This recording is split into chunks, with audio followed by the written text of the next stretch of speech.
नमस्कार साथियों, online classes में आप सभी का स्वागत है।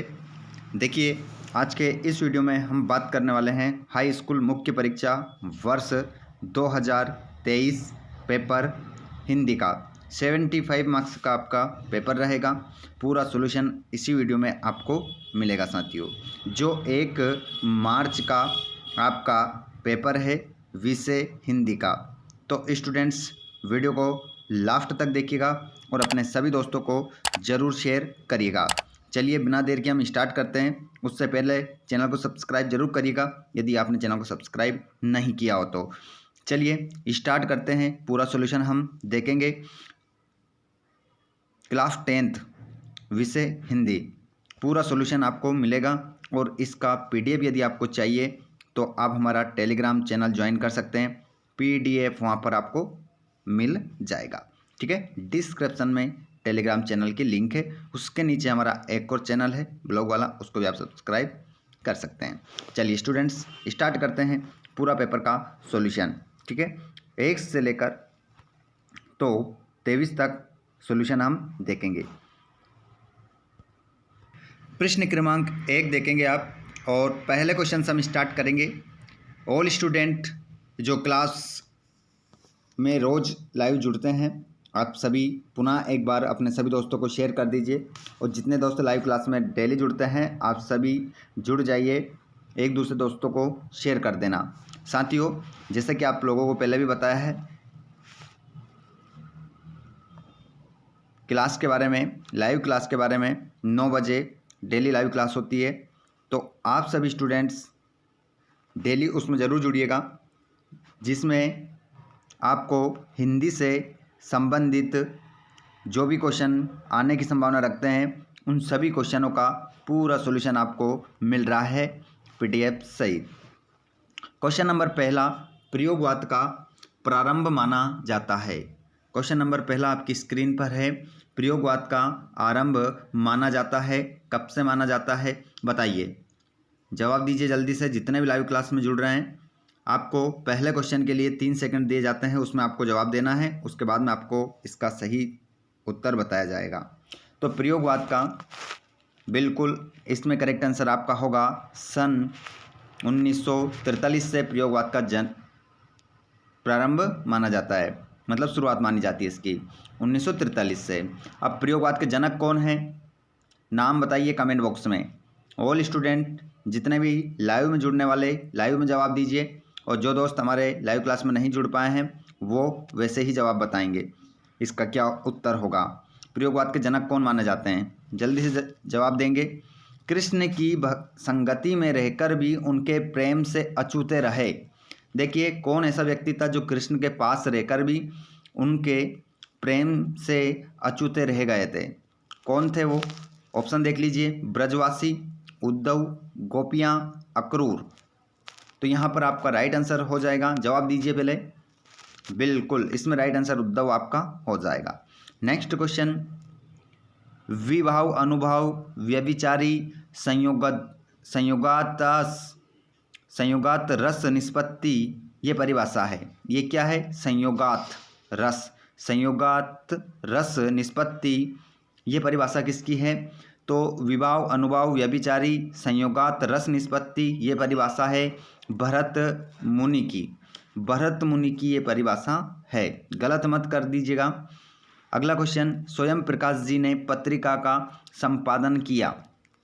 स्वयं प्रकाश जी ने पत्रिका का संपादन किया, बताइए। स्वयं प्रकाश जी जो नेताजी का चश्मा लिखा है इन्होंने पाठ, नेताजी का चश्मा, उनके लेखक है कौन? स्वयं प्रकाश। स्वयं प्रकाश ने कौन सी पत्रिका का संपादन किया? तो इसमें राइट आंसर हो जाएगा वसुधा आपका राइट आंसर होगा। नेक्स्ट क्वेश्चन, जिन मूल शब्दों से मिलकर समास बना है उसमें से पहले पद को कहते हैं। देखिए समास में 2 पद होते हैं, एक होता है पहला पद और दूसरा होता है दूसरा पद, पहला पद दूसरा पद। तो यहाँ पर कही जा रही बात कि अगर समास पहले पद से मिलकर बनता है तो समास की भाषा में इस पहले पद को क्या कहते हैं? तो इस पहले पद को समास की भाषा में कहते हैं पूर्व पद समास। गलत नहीं करना है। नेक्स्ट क्वेश्चन, जो क्वेश्चन आपसे पूछे जा रहे हैं उसके जवाब आप कमेंट बॉक्स में ज़रूर बताएं। क्वेश्चन क्रमांक 6 वाला, माता का अंचल पाठ में अभिव्यक्ति हुई। बताइए माता का जो अंचल पाठ है, माता का अंचल पाठ पहले तो ये बताइए मुझे किसने लिखा है। जल्दी से जवाब दीजिए। जितने भी ऐसे स्टूडेंट हैं जो टॉपर के लिस्ट में आते हैं, आप लोगों से क्वेश्चन पूछा जा रहा है कि माता का अंचल पाठ किसने लिखा है। जल्दी से जवाब देंगे आप, इसका जवाब देंगे सभी। क्वेश्चन नंबर 6 का, माता का अंचल पाठ में अभिव्यक्ति हुई बाल मनोभावों की। ठीक है, राइट आंसर हो जाएगा बाल मनोभावी की, राइट। और आपका माता का अंचल पाठ किसने लिखा ये आपको कमेंट बॉक्स में बताना है। नेक्स्ट क्वेश्चन, रिक्त स्थानों की पूर्ति करना है शब्दों के माध्यम से। प्रश्न नंबर 2 देखेंगे, रिक्त स्थान में सही शब्द का चयन कर लिखना है। तो स्टूडेंट्स पहला क्वेश्चन आपका है, राम लक्ष्मण परशुराम संवाद रामचरितमानस के से लिया गया है। देखिए राम लक्ष्मण परशुराम जो संवाद है आपका पहला दूसरा पार्ट है ये, ठीक है, जिसको तुलसीदास जी ने लिखा है। ये रामचरितमानस के कौन से भाग से लिया गया है, कौन से कांड से लिया गया है? तो ये लिया गया है बाल कांड से। ठीक है, ये जो अंश है ये बाल कांड से लिया गया है, जिसमें राम ने क्या तोड़ा था, सीता स्वयंवर में धनुष तोड़ा था। ठीक है, नेक्स्ट क्वेश्चन, 4 चरणों में समान मात्रा वाले छंद को कहते हैं। 4 चरणों में यदि मात्रा क्या है, समान है, तो उसको हम कहते हैं सममात्रिक छंद। ठीक है, क्या कहते हैं उसको? सममात्रिक छंद कहते हैं। अपने हाथ में कॉपी और पेन रखिएगा और इन क्वेश्चनों को नोट करते चलिएगा, या स्क्रीनशॉट लेना है स्क्रीनशॉट ले लें, या आपको पीडीएफ चाहिए तो आप टेलीग्राम को ज्वाइन कर सकते हैं, वहाँ पर आपको पीडीएफ मिल जाएगा। अगला क्वेश्चन है, बाहों को बढ़ाने या उद्दीप्त करने वाले पदार्थ कहलाते हैं। देखिए भाव को बढ़ाने या उद्दीप्त करने वाले पदार्थ जो होते हैं वो कहलाते हैं उद्दीपन। क्या कहलाते हैं स्टूडेंट्स? उद्दीपन कहलाते हैं। नेक्स्ट क्वेश्चन, राम वृक्ष बेनीपुरी की रचनाएं पत्र पत्रिकाओं में की आयु में छपने लगी थी। स्टूडेंट्स यहाँ पर राम वृक्ष बेनीपुरी की जो रचनाएं हैं वो 15 वर्ष की आयु में क्या करने लग गई थी? छपने लग गई थी। अगला क्वेश्चन है, अर्थ के आधार पर वाक्य के भेद होते हैं। तो अर्थ के आधार पर अर्थ आगे क्या आ रहा है? आ, क्या आ रहा है? आ से बन जाएगा 8। तो अर्थ के आधार पर वाक्य के भेद होते हैं 8। और सभी मुझे जितने भी लाइव क्लास में जुड़ रहे हैं आप मुझे बताइए, रचना के आधार पर वाक्य के भेद होते हैं। बताइए कितने प्रकार होते हैं रचना के आधार पर? ऑप्शन यही है 8, 3, 4। बताइए, देखता हूँ कितने स्टूडेंट्स इसका जवाब देते हैं। और जिनको इसका उत्तर नहीं पता है कमेंट बॉक्स में पूछ लेना, आपको जवाब मिल जाएगा। ठीक है, जो भी पूछना चाहते हैं कमेंट बॉक्स में आप ज़रूर पूछिएगा। गंतोक से किलोमीटर की दूरी पर युमथांग था। जो गंतोक है वो युमथांग से कितने किलोमीटर की दूरी पर था? ऑप्शन है 149, 139, 159। तो गंतोक जो था वो युमथांग से 149 किलोमीटर दूर था। ठीक है, राइट आंसर 149 आपका राइट आंसर हो जाएगा। नेक्स्ट क्वेश्चन की बात करें तो यहाँ पर सही जोड़ी बनाना है।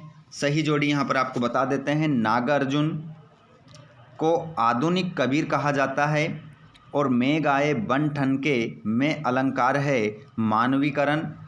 कहानी के तत्व होते हैं 6। एहतियात का मतलब होता है सावधानी बरतना।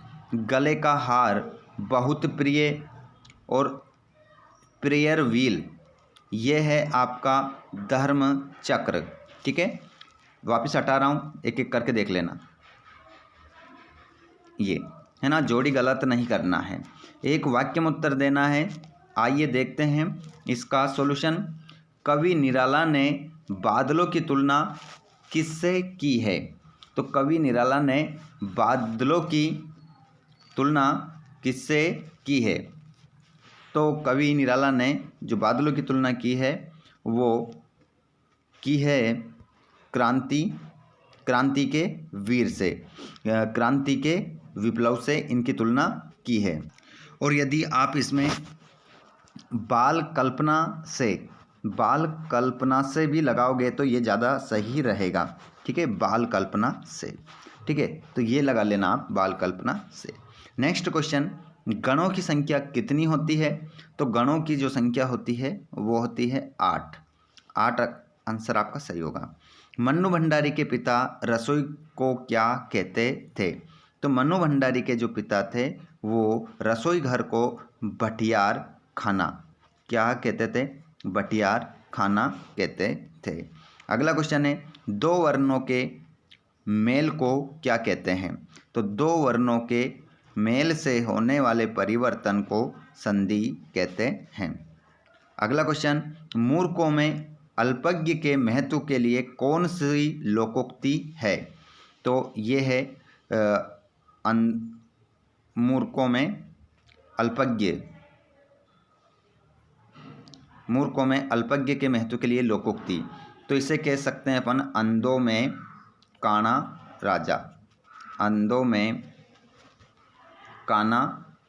राजा। ये लोकोक्ति बिल्कुल यहाँ पर सही है। अगला क्वेश्चन, माता का अंचल कहानी के अनुसार माँ ने भोलानाथ के घाव पर क्या लगाया था? तो यहाँ पर लिख सकते हो आप पिसी हुई हल्दी।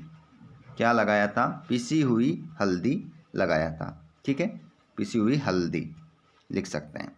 नेक्स्ट क्वेश्चन, सत्यापत्य में देखेंगे, संगतकार की आवाज़ में हिचक साफ सुनाई देती है? तो संगतकार की आवाज़ में हिचक साफ सुनाई देती है? जी नहीं, असत्य। अगला क्वेश्चन, जहाँ अलौकिक आश्चर्य का भाव उत्पन्न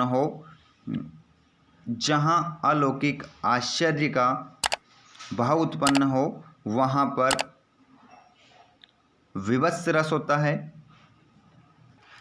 देखिए यहाँ पर संगतकार की बात हो रही है तो यहाँ पर ये आपका सत्य हो जाएगा। बिल्कुल, जो संगतकार होता है उसकी आवाज़ में हिचक साफ सुनाई देती है, ये बात तो बिल्कुल क्या है? सही है। ठीक है, क्योंकि यहाँ पर संगतकार की बात हो रही है, मुख्य बजाने वाले की बात नहीं हो रही है, तो सही है ये। ठीक है, जहाँ अलौकिक आश्चर्य का भाव उत्पन्न हो वहाँ विवत्स रस होता है? असत्य, विवत्स रस वहाँ पर नहीं होता है। एक संस्कृत व्यक्ति किसी नई चीज़ की खोज नहीं करता? गलत है ये भी, क्योंकि करता है। न्याय के अनुसार न्याय करना न्यायशीलता है, ये भी सत्य हो जाएगा। और भोलानाथ का अधिकतर समय उनकी मैया के सानिध्य में गुजरता था? जी नहीं, गलत है, पिता के सानिध्य में गुजरता था। अगला है, प्रत्यक्ष अनुभव की अपेक्षा अनुभूति लेखन में मदद करती है? बिल्कुल सत्य। अगला क्वेश्चन देखेंगे, रीतिकालीन काव्य की कोई दो विशेषता और प्रयोगवादी काव्य की कोई दो विशेषता। यहाँ पर देखिएगा, और यहाँ पर क्वेश्चन नंबर 7वां देखिए। पहले आप सभी इन प्रश्नों के ऊपर अपना पूरा ध्यान दें, उसके बाद में इनमें से जो क्वेश्चन आपको चाहिए वो कमेंट बॉक्स में आपको बताना है। जैसे कि यहाँ पर क्वेश्चन क्रमांक, गद्य की प्रमुख एवं गौण विधाओं के नाम लिखिए। तो प्रमुख विधा में क्या आ जाएगी? प्रमुख की बात कर रहे हैं, नाटक, कहानी, एकांकी, उपन्यास, ये आपकी क्या है? प्रमुख विधा है। निबंध और गौण विधा, आत्मकथा, रेखाचित्र, संस्मरण, रिपोर्टाज, ये किस में आ जाएगी? गौण विधा में आ जाएगी। तो मैंने बहुत सारे बोल दिए, इससे आपका क्वेश्चन ही कंप्लीट हो गया। और यहाँ पर क्वेश्चन नंबर 13, रामरक्ष बेनीपुरी अथवा बदंत आनंद कौशल्यान का साहित्यिक परिचय निम्न बिंदुओं के आधार पर देना है। एक बार इनको देखिएगा ध्यानपूर्वक। जो बात लोगों से सुनी गई हो, जो बात लोगों से सुनी गई हो उसे कहते हैं लोक कथित, या उसे लोकोक्ति भी कहते हैं। ठीक है, लोकोक्ति राइट आंसर आपका ज़्यादा बेटर होगा। अगला क्वेश्चन, कम खर्च करने वाले को मितव्ययी कहते हैं। मितव्ययी, कम खर्च करने वाले को मितव्ययी कहते हैं। यहाँ पर निम्नलिखित मुहावरों का अर्थ लिखते हुए वाक्यों में प्रयोग करना है। टेढ़ी खीर, कठिन काम करना। टेढ़ी खीर मतलब कठिन काम करना, ठीक है, वाक्य में प्रयोग कर सकते हो। सरकार के पैसे खाना टेढ़ी खीर के समान है, इस प्रकार आप सब लिख सकते हो। और इतिश्री होना, तो इतिश्री होना यहाँ पर समाप्त करना। अगला क्वेश्चन आप देखेंगे 17वां और क्वेश्चन नंबर 18वां। ये सभी क्वेश्चन हमने डाल रखे हैं, इनका सॉल्यूशन अगर आपको चाहिए तो आप कमेंट बॉक्स में बताइएगा। क्वेश्चन नंबर 18वां हो, 19वां हो, 20वां हो, या आप नीचे देख सकते हैं 21वां हो, या फिर 22वां हो, या 23वां हो। इनमें से जिस भी क्वेश्चन का उत्तर आपको चाहिए एक बार कमेंट कर दीजिएगा, आपको तुरंत इसका जवाब मिल जाएगा। जितने भी स्टूडेंट्स लाइव क्लास में जुड़ रहे हैं, आप सभी एक बार अपने दोस्तों को पुनः शेयर कर दीजिएगा। जाते जाते एक बार फिर शेयर कर जाएंगे, साथ ही चैनल को सब्सक्राइब कर लेंगे। आगे भी इसी प्रकार वीडियो आप पाना चाहते हैं तो घंटी की बटन कॉल पर करना ना भूलें। ओके स्टूडेंट्स, तो मिलते हैं हम नेक्स्ट वीडियो में। अगला वीडियो आपको कौन से विषय पर चाहिए कमेंट बॉक्स में ज़रूर बताइएगा। धन्यवाद।